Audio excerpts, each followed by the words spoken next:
మీరు ఇప్పుడు miss world పోటీలు కూడా పెట్టడానికి ప్రయత్నం చేస్తున్నారు. పోటీలు అదేనా? తెలుగులో నాకు వస్తలే పడది అధ్యక్ష. గతంలో ఫార్ములా ఈ కార్ రేస్ కూడా పెట్టాం అధ్యక్ష. ఫార్ములా ఈ కే రేస్ పెట్టాం.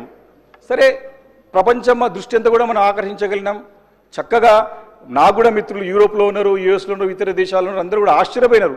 అరే, కార్ రేస్ కూడా పెడుతున్నారు హైదరాబాద్ నగర్లో, అంత నెక్స్ట్ లెవెల్ పోయిందని చెప్పేసి సంతోషపడ్డాం అధ్యక్ష.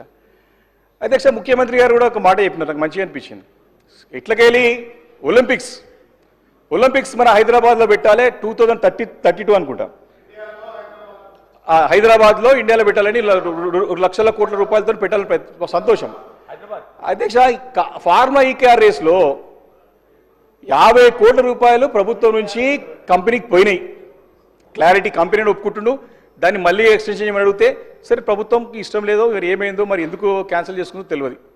50 కోట్ల చుట్టే తిరిగిరు. 50 కోట్లు ఎట్లా పోయినాయి, ప్రభుత్వం నుంచి పోయినాయి, అంత క్లారిటీ ఉంది అంతా కూడా.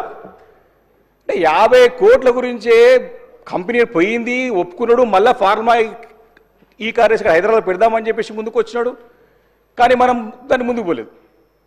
కానీ ఒలింపిక్స్ పెడతా అంటున్నాం లక్షల కోట్ల రూపాయలతో.